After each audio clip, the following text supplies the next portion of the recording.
This is Deborah Zaritsky for Bio 520, Grand Canyon University, Dr. Herdakos, reporting on metabolic acidosis. When last constructing a presentation for Dr. Herdakos, I reported on the kidneys and particularly the glomerulus, Bowman's capsule, the tubules, proximal distal tubules, and talking about how those aid in urine production. Well, this time in metabolic acidosis, we're not only talking about the kidneys and what their role is here and with our blood and also our lungs. So by definition, metabolic acidosis refers to an increased hydrogen level in the blood. So I'll be talking a little bit about how that happens and what exactly is going on here. So first, I would just like to share a personal story. So this picture to the right here, this is part of our family. Her name is Mama Dog.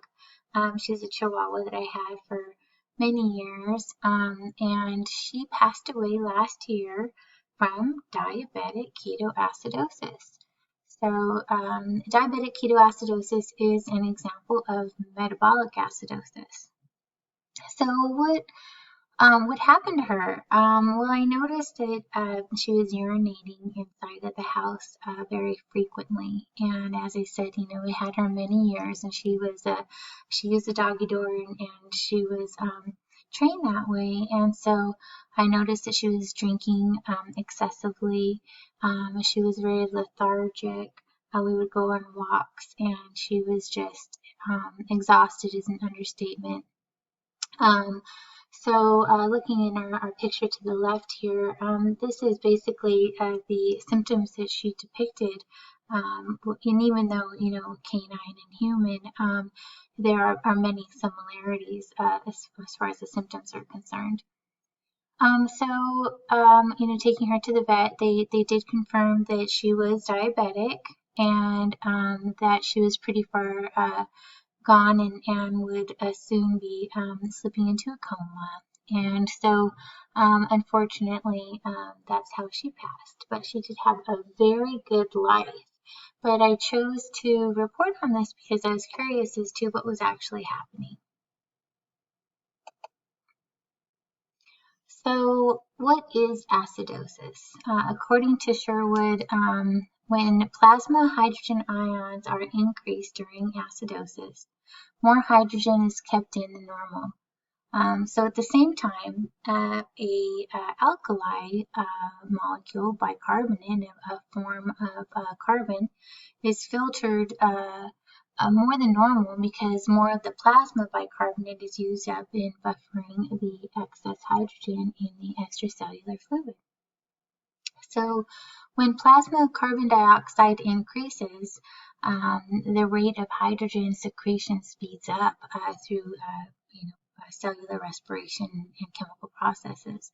Conversely, the rate of hydrogen secretion slows when plasma carbon dioxide falls below normal. So I've showed a scale here. pH stands for potency of hydrogen, and in basic chemistry we learned that the scale typically goes from 0 to 14, 0 being very acidic. That would be equivalent to our hydrochloric acid in our digestive system. And then we have going to 14, which would be like the chemical lye that we would use in drainage. So both are equally as corrosive. Typically 7 is neutral, and that would be our universal solvent of water. What's interesting though is the plasma levels, the blood plasma levels are typically 7.4. So 7.4 would be right about here. And I chose a quote from Hopkins and Sharma, and it says, the pH of the human body ranges between 7.35 to 7.45. with an average being of 7.4. Now remember that 7 is typically neutral, So why this number? Why not a neutral number of 7 instead of a slightly alkali 7.4? Well, a pH at this level is ideal for many biological processes, one of the most important being the oxygenation of blood. And that is, with our alkaline, we have hydroxide ions, and so that's going to go ahead and oxygenate that and bring that slightly alkali. So we also, another characteristic of acidosis is very low bicarbonate. So we have these chemical buffers that I'm going to talk about here in a moment, but because we do need to balance that acidity and that alkalinity, we're going to see that those low bicarbonate levels, because in acidosis we have an increase of our hydrogen ions, as mentioned. So we also have an inability to excrete hydrogen ions in the kidneys, and that's going to increase that in our blood plasma. We are also going to have a large production of organic acids, such as carbonic acid.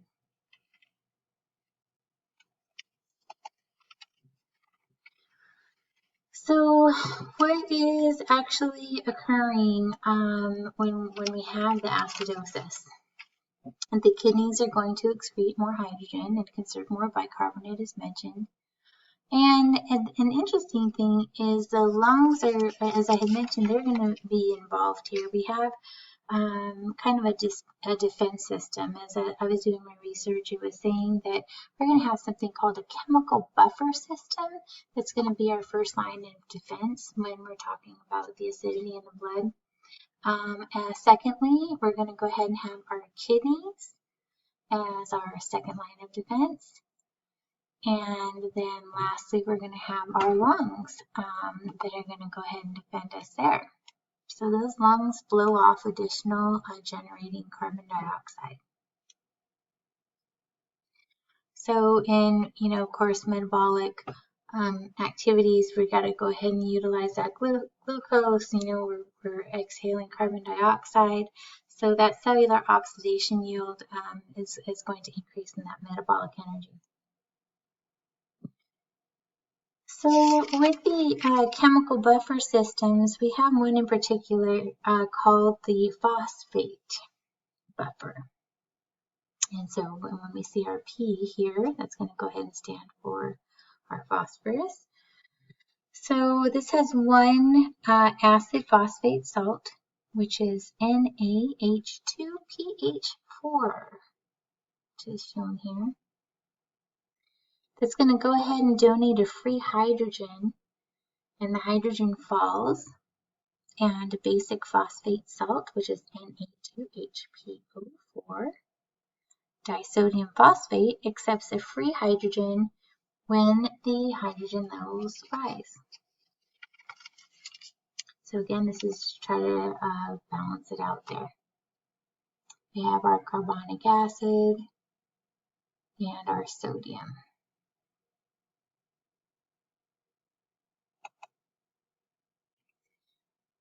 So what are the causes of this acidosis? Well, diarrhea, unfortunately, is going to be one of those. So bicarbonate fluids are normally secreted in the digestive tract by the pancreas. But then you've got this bicarbonate coming in from the body rather than being absorbed. Then we have diabetes, and going back to my sweet mom dog.